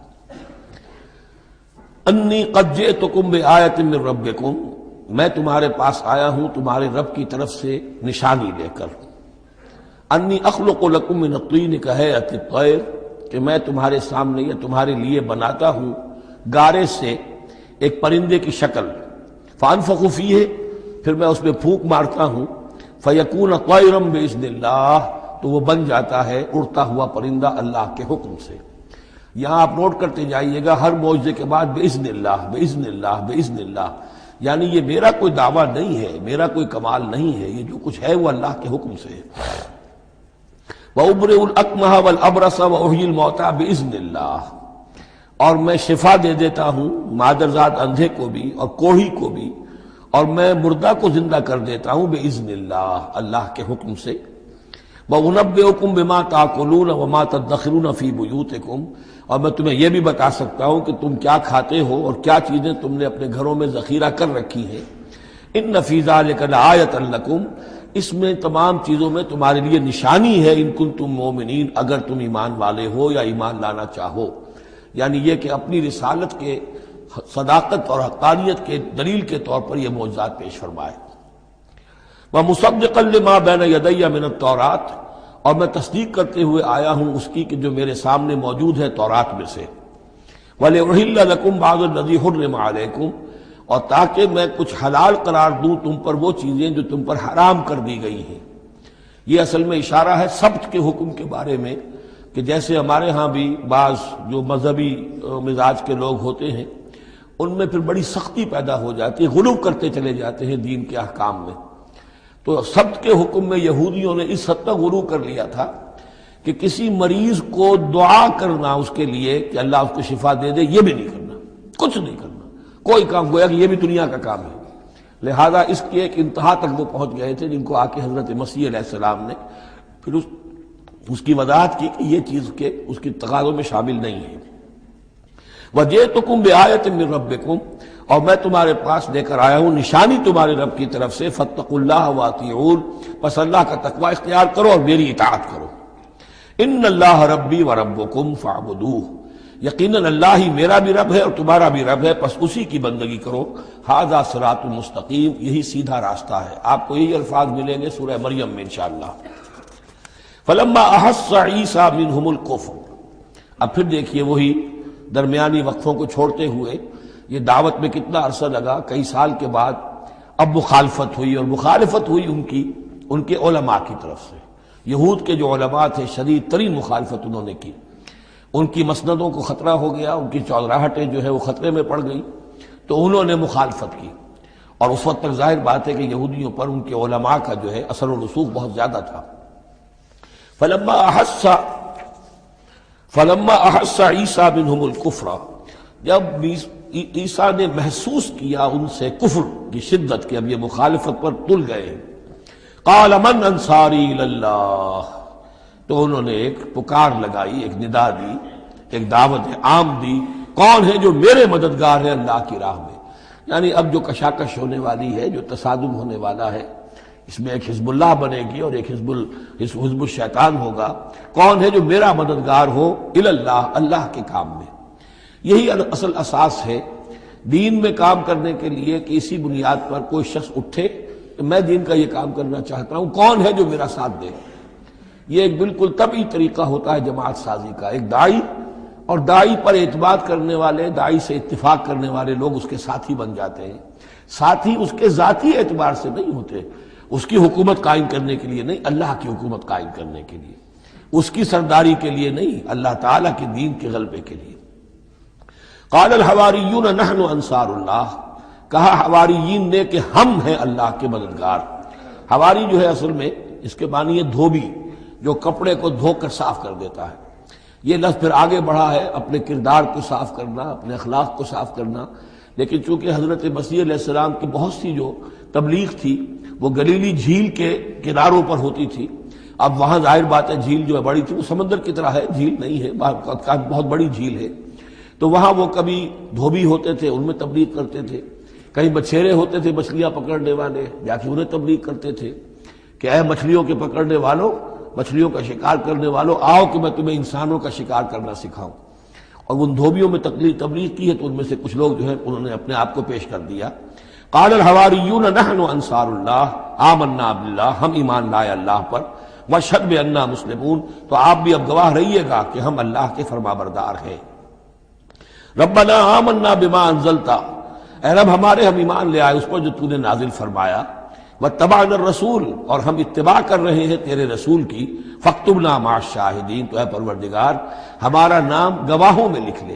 یہ گواہ یہی ہے کہ جو لفظ اختیار کیا گیا ہے اب عیسائیوں کے خاص فرقے کی طرف سے، یہواز وٹنسز۔ یہوا کا لفظ جو ہے وہ عبرانی میں خدا کے لیے ہے، خدا کے گواہ، یعنی وہی بات کہ جو قرآن مجید میں آئی ہے، وَكَذَلِكَ جَعَلْنَاكُمْ أُمَّةً وَسَطًا لِتَكُونُوا شُهَدَاءَ عَلَى النَّاسِ وَيَكُونَ الرَّسُولُ عَلَيْكُمْ شَهِيدًا، تو اللہ ہمیں اپنے گواہوں میں ہمارا نام لکھ لے، یہواز وٹنسز۔ فَاكْتُبْنَا مَعَ الشَّاهِدِينَ، مراد یہ نہیں ہے کہ یہ یہواز وٹنسز وہ لوگ ہیں، میں نے صرف وہ لفظ کی مناسبت کہ انہوں نے یہ لفظ کیوں اختیار کیا ہے، تو یہ لفظ قدیم ہے، اسلامی حکمت اور اسلام کی مصطلحات جو ہیں ان میں اس کی ایک حیثیت ہے۔ وَمَكَرُوا وَمَكَرَ اللَّهُ، اب انہوں نے بھی چالیں چلی اور اللہ نے بھی چال چلی۔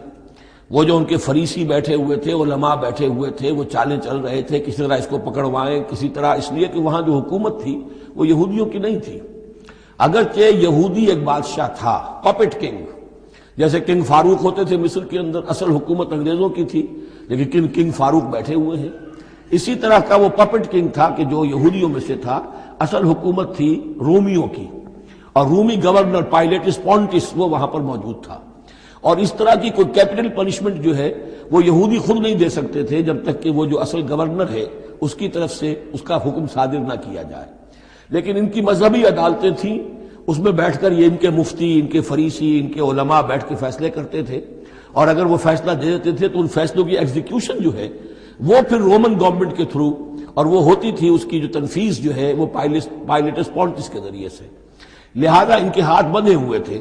اب کسی طریقے سے پھنسوائیں اس کو، سوال الٹے سیدھے کرنے، ایسے سوال کرنے کہ وہ جواب دیں تو اس میں بغاوت کی بو آ جائے، تو کہیں دیکھو یہ رومیو یہ تمہارا باغی ہے، اس طرح کی وہ چالیں چل رہے تھے۔ وَمَكَرُوا وَمَكَرَ اللَّهُ، اللہ کی اپنی چال تھی۔ اب اللہ کی چال کیا تھی، اب اس کی تفصیل قرآن میں نہیں ہے، یعنی یہ کہ ان کے حواریین میں سے ہی ایک نے دھوکہ دیا اور حضرت مسیح علیہ السلام کو گرفتار کروایا۔